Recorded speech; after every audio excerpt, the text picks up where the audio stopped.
శత్రువులు ఉంటాయి అంటే వాడు అన్పాపులర్ అయిపోయింది. ఎలా ఉండాలి సమాజం? భారతంలో, రామాయణంలో, ఇంకా శివపురాణం, విష్ణుపురాణం మొదలైనటువంటి మత్స్య పురాణం మొదలైన వాటిలో సొసైటీకి పనికొచ్చే నీతులు ఎన్నో ఉన్నాయి. మరి పురాణం ఒక పాలకమంత్రం లాంటి ఎగ్జాజరేషన్స్ ఉంటాయి. లేదా ఎగ్జాజరేషన్స్ అది కవిత్వం, అది అందులో కోర్లో ట్రూత్ ఉంటుంది. ఏదో బాణాలు వేసాడు అంతతో 36 బాణాలు వేసాడు అంటారు. నిజమే కావచ్చు, కాకపోతే కానీ బాణాలు వదిలిపెట్టాడు అంతే. మనకి 36 బాణాలని 36 బాణాలతో ఖండించారు గాలిలో. ఆర్చరీ వాటిని అలా డాక్టర్ డెవలప్ అయింది వాటి దగ్గర. మామూలుగా స్కిల్ అనేది ఎంత డెవలప్ చేస్తే అంత అద్భుతంగా ఉంటుంది. సర్పంలో టైప్ లో నడుస్తున్నాడు, అడగండా ఇంకోటి పడిపోకుండా నడుస్తున్నాడు. నేనేమో ఫుట్పాత్ మీద నడవలేక బోర్లా పడుతున్నాను. నా కాళ్ళు ఆ తెలివి ఎక్కడ చెప్పింది, నేను ఎందుకు నడవలేక ఉన్నాను అంటే అది స్కిల్ డెవలప్ చేస్తున్నాడు వాడు.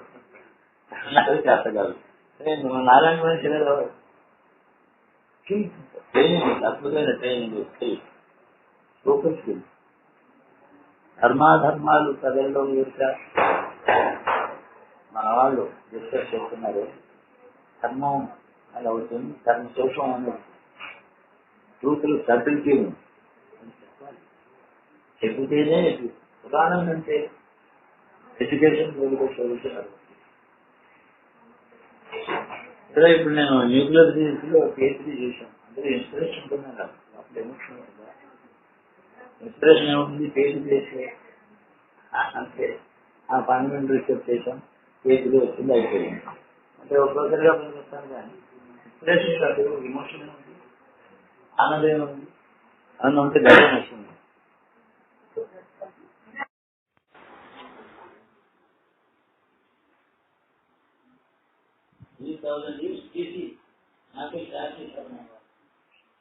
నేను రామాయణంతో రాముడు రూట్ ఏమిటో ప్రూవెన్ రూట్, అది ఎలా వెళ్ళాడు అరణ్యాన్ని, ఎక్కడెక్కడ ఏ సంవత్సరం ఉన్నాడు అంతా. ఇంత సీతారాముని ఇప్పుడు 14 ఏళ్లలో 13 ఏళ్ళు గడిచిన తర్వాత చివరి సంవత్సరంలో సీతాపతి 14వ సంవత్సరం మొదలైంది.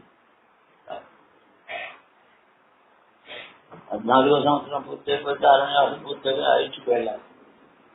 ఈలోపు అని అంటే సుమారు 10.5 నెలల తర్వాత మంది పోయింది. అది రామాయణం. అలా ఉన్నాను. కానీ ఒక లాజికల్ గా ఇది ఒకటి పురాణం కాదని చూపితే ఎక్స్ప్లోర్ చేస్తే సాధ్యతకి మళ్ళీ కొన్ని విషయాలు తెలుసు. అది లొకేషన్ చూపిస్తే తెలియదు, మ్యాప్ చూపిస్తే తెలుసు. ఇక్కడ రామ్ వెళ్ళా, ఇద్దరు భద్రాచలానికి అవతల గోదావరి దాటాల్సి వచ్చింది. అక్కడికి సరిగా 90 కిలోమీటర్ల దూరంలో అలాసరం, అక్కడ శ్రీకాకుళం, ఎక్కడ అయ్యొచ్చా ఇక్కడ శ్రీకాకుళం జరిగింది. ఎవరు దిక్కా దివానా వాళ్ళు కానీ చెప్పేవాడు ఉన్నారా, మిత్రులు ఉన్నారా, ఎవరు లేరు. వాళ్ళు రెక్కలు పెట్టి పడి ఉన్నారు. వాడు రాష్ట్రీయమో అనుకుంటారు. జటాయు, నేను శత్రువులు కాదు, జటాయు నాకు వృద్ధులు అయితే ఏదో రెక్కలు తగ్గుతాడు. వాడికి యుద్ధం చేస్తాను, చేతులు కాపాడలేకపోతాను. వాడు లంకాధిపతి, వాడు లంకకు వెళ్ళి వాడిని జయించి సూత్రం రక్షించి అని చెప్తాడు. అంటే అవును మనుషులాగే వాడు కూడా రాక్షసుడేమో అని అనుమానం. ఎవడెత్తిపోయాడో తెలియదు, లేకపోతే చచ్చిపోతుంది. ఇక్కడి నుంచి నువ్వు తినగా అలాంటి చోటుకి వెళ్ళు, రూట్ అని చెప్పాడు, ఈ దారిలో వెళ్ళు, అక్కడ నీకు సహాయం దొరుకుతుంది. పెద్దల్ని ఆశీర్వదించి సహాయం తీసుకో, ఆయన వదిలిపెట్టకు. ఒక మాట అంటాడు, నీ మీద నమ్మకంతో కదా వచ్చింది, కాపలు ఉండగా అనుకుని వచ్చింది. ఆవిడ నీ మీద పెట్టుకుని నమ్మకం బొమ్మైపోయింది కదా. కాబట్టి నేను దానికోసం దుఃఖపడుతున్నానంటూ అష్టాక్షరాలు ఉపరిక్రియల నుంచి దానికి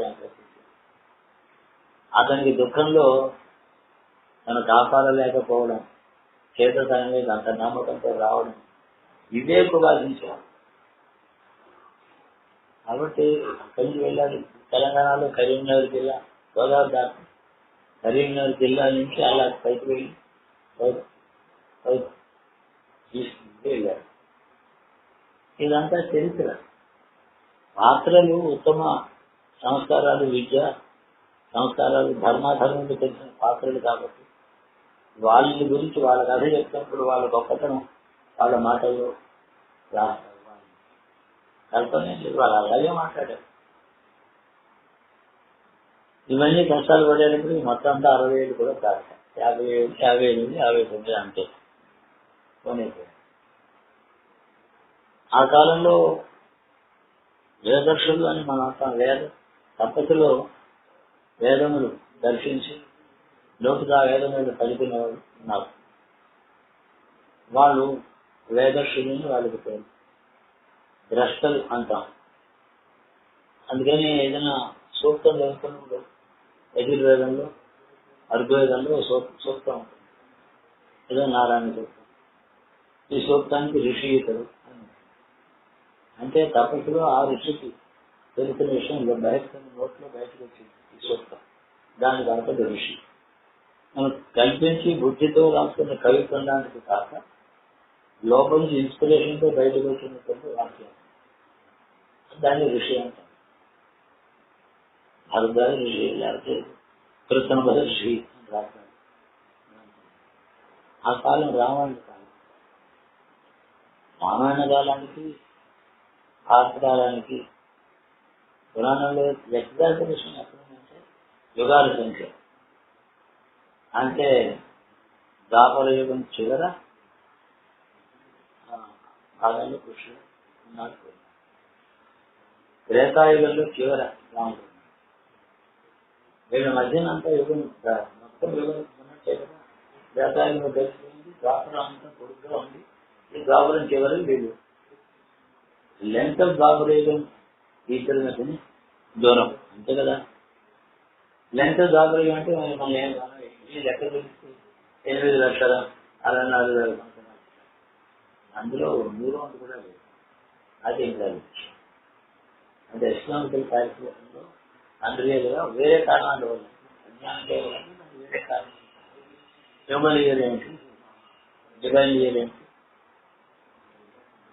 అంటే గట్టిగా చూస్తే 2,000 సంవత్సరాల కంటే దూరం రాముడికి కృష్ణుడికి మధ్య. పురాణానికి ఎన్నింటానికి ఎవిడెన్స్ ఇచ్చారు. మహాభారత యుద్ధంలో పిచ్చలూరు సరయూ నదికి 2 వైపులు ఉన్న రాజ్యాన్ని పంచుకున్నారు. ఉత్తర కోసల, దక్షిణ కోసల. ఉత్తర కోసలలో అయోధ్య ఉంది, దక్షిణ కోసలు వేరే రాజ్యం కాదు. ఉత్తర కోసలను ఏలినటువంటి కుషుడు అతడి వంశంలో ఒకడు ఆశీర్వాన్ని యుద్ధం చేశాడు. దిష్టిపురాణంలో ఎన్నో తరం వాడు లిస్ట్ ఇచ్చాడు. ఎవరు కొట్టుకెవరో 32 లిస్ట్ ఇచ్చి 32వ వాడు ఇతడు అభిమన్యు చేతులు. అభిమన్యు ఈ యుద్ధంలో అభిమన్యు చేతులు చచ్చిపోయాడు. ఎవిడెన్స్ తీసుకుంటారు, లేకపోతే 2,000 లక్షలు తీసుకుంటారు. ఆ విధంగా మనం రేషనల్ గా అందరికీ చెప్తూ ఉంటాం. మాట 32 తరాలు 30 తరాలు పోయి 100 ఏళ్ళు 150 ఏళ్ళు మిగిలేదు అనుకున్నప్పుడు కూడా ఏమవుతుంది? 1600, 1700 సంవత్సరాలు. అంటే జియాలజీలో పరంపరాగతంగా అవి వచ్చి ఉంది. రాజ్యం చిన్న చిన్న అయిపోయింది. కానీ అప్పటికి పొలిటికల్ మ్యాప్ ఆఫ్ ఇండియా నేను రామాయణ టైమ్స్ చూపించవచ్చు. అది అక్కడక్కడ ఎర్రర్స్ ఉంటే కూడా నేను చూపించే మ్యాప్ 80% కరెక్ట్, సందేహం లేదు. ఆ నదులు అలాగే ఉన్నాయి, పర్వతాలు అలాగే ఉన్నాయి. 2-3 వేల సంవత్సరాలు ఏమో. మరి ఏదో వంశం కృష్ణుడు వంశం, ఏదో వంశం. ఏదో వంశం ఎప్పుడు పుట్టింది? వాళ్ళు గొడవలు కాదు, ఆ విషయాలన్నీ చెప్పాలి. దేవయాని కూతురు అది ఆ మహర్షి శుక్రుడు యొక్క కూతురు దేవయాని పెళ్లి చేసింది. అంటే ఆ రాజుని పెళ్లి చేసింటే పెద్దవాడు పెద్దకొడు ఈ యదువు, అతడి వంశం యదువు వంశం. వాళ్ళు యాదవులు, యదువు వంశస్థులు కాబట్టి వీళ్ళు గొల్లాలని ఎవరు చెప్తారు? సంగీతాలు, పాటలు, నాట్యాలు, పూజగొడ్డాలు, ఆ గొల్ల కృష్ణుడు అని అంటే దూరం అయిపోయారు వీళ్ళు. గొల్ల కలాపం అవుతుంది, ఎప్పుడైనా విన్నారో లేదు. అదే చూస్తున్నారు మరికట్టులో బ్రాహ్మణుడి చేతిలో దెబ్బలు వెళ్ళిపోతుంది. తప్పుగా దారిలో అతనులే అంటాడు గొల్లదాన్ని. అయ్యా ఎందుకు తప్పుగా నేను గొల్లవాళ్ళం, నువ్వేమో చదువుకున్న బ్రాహ్మణుడి కావచ్చు, ఎందుకు తప్పు కావాలని? నేను మరి కట్టుకుని వెళ్తున్నాను, చేతిలో దెబ్బలు కనపడలేదు. అయితే మరి అయితే గొప్ప మరి ఎప్పుడు వేదం నోట్లో ఉంటుంది. మాకు చూసుకుంటాను, మీకు గాలి కూడా అవుతారు. అక్కడ వాళ్ళం నా ఊరికి గొర్రెలా పెట్టారు. బాగా చదువుకున్నాం. ఈ వాళ్ళలో ఇలాంటి వాళ్ళు చాలా చాలా మంచివాళ్ళు, మంచి గౌరవాన్ని పుట్టిన వాళ్ళు, బాగా చదువుకున్నారు. అక్కడ ఏంటంటే స్వతంత్రంగా కూడా కల్పించి కూడా మాట్లాడతారు వాళ్ళు, అంత చదువుకున్న వాళ్ళు. సభలో బ్రాహ్మణులు ఉంటారు, నామబ్రాహ్మణులు ఉంటారు, అందరికీ వర్తించే టాపిక్. ఓహో మీరు బ్రాహ్మణుడా? సరే, బ్రాహ్మణులైతే శరణ వేడదను, బ్రహ్మజ్ఞానం తెలుపలేరు. అందరికీ బ్రహ్మజ్ఞానం ఉంటుందే మీకు తెలియదు, వేదాలు చదువుకున్నాం. అయితే వేదం చదువుకుంటే ఇంకేదైనా చదువుకోవచ్చు, దానికి మీరు బ్రాహ్మణులు లెక్క అవుతారు. కాబట్టి మీకు నాకు తేడా లేదు. మేము మహర్షుల గోత్రాలు, మేము శ్రీకృష్ణుడు వంశంలో పుట్టాం. చాలా అదో బాధ, చాలా బాగుంటుంది. అంటే గొల్లవాడు కృషి అనే మాట ఎప్పుడైతే వచ్చిందో అప్పుడు అన్ని తప్పుదారులే వెళ్ళాయి. మాకు 2000 సంవత్సరాల్లో తప్పుదారులు వెళ్ళాయి. నిజం మర్చిపోయారు, చరిత్ర మర్చిపోయారు, సంస్కృతి మర్చిపోయారు, సదాచార ప్రవృత్తి అది పోయింది. దిక్కుమాలిన చరిత్ర అంతా కూడా ముస్లింస్ ఏమో 1000 సంవత్సరములు, మిలీనియం, 10th century నుంచి 20th century వరకు ఘోరాలు చేయాలి. అది ఎప్పుడు ఏ దేశం మీద దండెత్తలేదు భారత్, అన్ని దేశాలు దండెత్తలేదు. ఎవరికి అపకారం చేయలేదు భారత్. చరిత్ర ఇలా చెప్పుకుంటుంటే మన భారతీయ చరిత్ర చెప్తున్నాను నేను, పురాణం కాదు, పురాణంలో చరిత్ర చెప్తున్నాను అని చెప్పాలి. అసలు భారతీయులు కాలేదు, భారతీయత ఉంటే భారతీయులు, భారతీయత కాదు వాడు ఉంది, పురాణే ఉంది. భారతీయ పురాణం వల్ల అడ్డు కాదు, పురాణం చదువుకోవచ్చు. భారతీయత, నాగరికత, మన ఉత్సవాలు, క్షేత్రాలు వాటిని గౌరవించాలి. మన ఇంట్లో పెళ్ళి అయింది, మీరిద్దరు ఒక ఆఫీసులో పనిచేస్తున్నారు, మీ ఇంటికి పెళ్లికి వచ్చి కంగ్రాచులేట్ చేయడానికి ఈజీగా రాదు. మన వాళ్ళని మన పిల్లలు తను అందుకుంటున్నారు. ఇంటిగ్రేషన్ ఎక్కడ? ఇంటిగ్రేషన్ కాలేదు. వాళ్ళు వాళ్ళగానే ఉన్నారు, మనం మనగానే. అందుకని ఒక ఆఫీసులో 30 ఏళ్ళు కలిసి పనిచేసి ఒకే కాలేజీలో చదువుకున్న వాళ్ళు కూడా మైత్రి పూర్తిగా లేదు. వాడే మనవాడేమో ఎక్కువ గౌరవిస్తాడు. వాడే ఎంత ఘోరంగా ఉంది. మనకి వాడిని ద్వేషించడం తప్పని మనం అస్పృశ్యంగా పెడతాం. అది వాడి మతమే చెప్తాం. మనమేమో మన మతం అనుకున్న సోషల్ వాల్యూస్ కాదు, వాడి రిలీజియస్ రూట్స్ ఇంటిగ్రేట్ కాలేదు. కాబట్టి మన దేశంలో ఎప్పుడు వస్తుంది ఆత్మగౌరవం? మనకి నేను హిందువుని, నా చరిత్ర ఇలా ఉంది. అవతార పుష్పంలో ఇలా ఇలాంటి చేశాం. వేదంలో ఎంతో వేదం ఆచరాలంలో ఎవరు వేదస్సులు లేరు, అంటే వేదాలు రివీల్ అయ్యేటువంటి తపస్సు చేసిన వాళ్ళు లేరు. మహాభారత కాలం చెప్పాను కదా, 2000 సంవత్సరాలు 3000 సంవత్సరాలు ఆ కాలం వెళ్ళిపోయింది. భరద్వాజులు, విశ్వామిత్రులు, వశిష్ఠులు అలాంటి మహర్షులు వెళ్ళిపోయారు. ఈ కాలం వేరే అయింది. అలాంటి మహర్షులు ఉన్న కాలమే అయితే మహాభారతం రాజు దర్బారు అలాంటి అన్యాయాలు జరుగుతుంది. వ్యాసులు తపస్సు చేస్తుంది యోగులు అంటారు.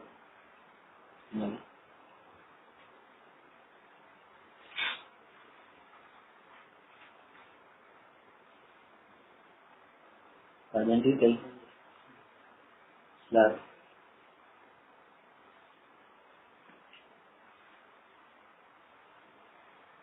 ఈ విధంగా మన భారతదేశాన్ని మనం తెలుసుకుంటాం, మన భారతీయత అంటే ఏమిటో మనం తెలుసుకుందాం. మన దేశం అంటే ఏది? పాకిస్తాన్తో కలిపి మన దేశం. ఈ 65 ఏళ్లలో మన వారించాం. భారతదేశం అదంతా కలిసి, కాశ్మీరం కలిసి, బంగ్లాదేశ్ కలిసి, అది భారతదేశం. ఇలా ఉండేది. వాళ్ళు ఆక్రమించుకుంటున్నారని మన వాళ్ళు ఇప్పుడే మనం అన్నమాట అది కాదండి, చరిత్ర చేస్తున్నాం. అంటే know your Bharat, know your Bharat తెలుసుకుంటే ఎడ్యుకేషన్. ఎవరో పురాణ శాస్త్రి గారు శ్లోకాలు చదివి కడిగేస్తే అవును ఆయన చెప్తూ ఉంటారు, అది పురాణాలు. అలా కాక కామన్ మ్యాన్కి కొత్త భాషలో కనపడేటట్టు వాడు ఆయా కాలంలో ఉండేటువంటి వేరే సంవత్సరాలు 200 సంవత్సరాలు ఎలా ఉంటుందో భారతదేశం మ్యాప్లు కూడా తయారు చేశారు. రీసెర్చ్ తెలుసు. వాళ్ళు పురాణ శాస్త్రులు గారు కాదు, రీసెర్చ్ మ్యాప్లు. నా లైబ్రరీలో మీకు ఎన్నో చూపిస్తాను. ఆ విధంగా ఎడ్యుకేట్ చేస్తూ ఇందులో ఎమోషన్ ఉంది, ఇన్స్పిరేషన్ ఉంది. చాలా మంది వెళ్ళిపోతారా? ఉంటారు కానీ ఒక బ్యాచ్ అయిపోతుందంటే మాత్రం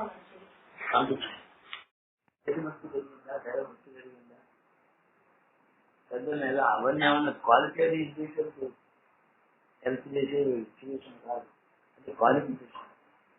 దేనికో ఒక ఉద్యోగం ఇప్పుడు మనకు అవసరం, ఉద్యోగానికి వెళ్ళాలి. దృష్టితో మనం ఏ పని చేసినా దానికి బెస్ట్ మీడియం అంటే అవును సరిగా చేసేటట్టయితే మీరు ఎపిసోడ్స్ ఒక ఎపిసోడ్కి 10 లక్షలు అవుతుంది. అయితే 10 లక్షలు కాదు ఎట్లనే ఉంటారు. పొలిటికల్ పీపుల్ ఉన్నారు, ఒక కుటుంబంలో కుర్రవాడి జేబులో 3 లక్షలు పెట్టి తిరుగుతున్నారు. అందుకని పాడే ఇప్పుడు నేను చెప్పేసి మీడియం బాగా వాడుతుంది. మీకు లైబ్రరీలో పుస్తకాలు సమగ్రంగా చదివాను. ఇదిగో సుదర్శన్ ప్రొఫెసర్ యూనివర్సిటీలో ఆయన ముందర నా హిస్టరీ భాషలోకి దింపి ఎంతో ఉంది. భారతీయులు భారతీయతతో ఉండాలి. అలా ఉంటే ఇప్పుడు ఈ పిల్లలు అమెరికాకి వెళ్తారు, చదివించేవాళ్ళు వెళ్తారు. ఈ దేశానికి కొంచెం చెప్పండి, ఇది చెప్పాలి. నా అమ్మాయి గాయత్రి అప్పుడే వాళ్ళు 30 ఏళ్ళు, 25 ఏళ్ళు ఆయనకి ఇక్కడ ఆడపిల్లలు మంచి ఉద్యోగంలోని. గాయత్రి సంస్కృతంలో యూనివర్సిటీ గోల్డ్ మెడల్, ఇంగ్లీష్ లిటరేచర్లోనే గోల్డ్ మెడల్ తెలుసు. చదువు చిన్నప్పుడు నా మాట వెళ్ళిన కొత్తలో స్టాన్ఫోర్డ్ యూనివర్సిటీ దగ్గర ఉంది, పీహెచ్డీ చేయాలి. ఎందుకు ఇంకా పీహెచ్డీ ఏం చేస్తున్నాం ఉద్యోగాలు? నాకు ఉన్న చదువు కాదు, ఇంట్లో అంటారు. మొట్టమొదటి రోజుల్లో 4 సంవత్సరాలు సాయంత్రం 4:30 ఒక గ్యాదరింగ్ వచ్చేది, అమెరికన్స్ కూడా, ఇండియన్స్ కూడా. వాళ్ళకి భారతీయ Indian culture, Hindu culture, Hindu ధర్మం అంటే అది చెప్పి సంస్కృత పాఠం చెప్తుంది. అలాంటి ఒక సంవత్సరం చాలా గౌరవం సంపాదించిన సమాజం. ఒక క్రిస్టియన్ సీనియర్ మిషనరీ బాగా చదువుకున్న వారు ప్రొఫెసర్ కృష్ణ వచ్చి నేను క్రిస్టియానిటీ గురించి ఎవరుస్తున్నాను వచ్చాను. మనకి గంటలు చెప్పవచ్చు, మీ గంట టైం కానీ మాకు ఇప్పుడు గంట టైం ఇవ్వాలి. కన్వర్సేషన్ అరగంట 5 వాడు మేడం నాకు తెలియదు, నేను చదువుకున్నాను, ఏదో అవసరం వచ్చాను, నువ్వు ఎక్కువ మాట్లాడితే నేను కన్వర్ట్ చేస్తున్నాను అన్నాడు. తర్వాత వాడి ఇంకో కళ్ళని కూడా తీసుకొచ్చి ఇంట్రడ్యూస్ చేసి highly educated more about Christian culture నేను అవసరం చెప్పాడు. ఇలా ఉంది చదువుకుంది. అది భారతదేశంలో ఇప్పుడు చెప్పగలిగింది కొన్ని ఇన్ఫ్లుయెన్స్ చేయగలిగినటువంటి కల్చర్ ఉండాలి కదా. ఎవరు వస్తున్నారు, ఎవరు రాలేదు? నాకు అడిగి రాత్రి ఉన్నా మాట్లాడతాను. మధ్యలో మీరు ఎట్లా పని చేయించండి. మాకు శ్రీధర్ గారు వచ్చారు కదా, ఆయన చెప్పాలి. మీకు ఎక్కువ ఏదో ఇంకేం మాట్లాడతాను, నేను పైగా ఉంటా, బిజీగా ఉంటాను, నేను మాట్లాడేది ఏమి ఉండదు. గ్రంథాలు ఉన్నాయి, మీరు చదువుకోవాలి, జగన్నాడికి బాగా గ్రంథాలు చదవాలి. ఎప్పుడెప్పుడే నేను కొంచెం మొదలవుతాను స్టేజ్ ఎడ్యుకేషన్. ఆ పాఠాలు ఎలాగా వస్తాయి, 90% ఇప్పుడు ఎలాగైనా వస్తాయి కదా రాష్ట్రంలో. దాంతోపాటు ఇన్ఫ్లేషన్ నేర్చుకోవాలి, గోల్డ్ ఉన్నాయి, అది కదా చెప్తున్నా అండి. వాళ్ళకి వాళ్ళ పాఠాలు కష్టపడక్కర్లేదు. తెలివైన పిల్లలు రోజు 2 గంటలు హోంవర్క్ చేయక్కర్లా. పైగా ఎంత టైం ఉంది, 360 రోజుల్లో 200 days వీడియో స్కూల్, అంతకన్నా ఉంది. 150 days పోనీ వారానికి 7 రోజులు అవుతారు, 5 రోజులు వస్తుంది. రోజు పొద్దున్న రాత్రి 7 నుంచి 10 నుంచి 4 అంత టైమే. 10 నుంచి 4:30 దాకా అంటే ఏమి 6 గంటలు కూడా లేదు, 5 గంటలు, 24 గంటలు, 5 గంటలు స్కూల్. పోనీ రాను పోను 1 గంట తీసేసిన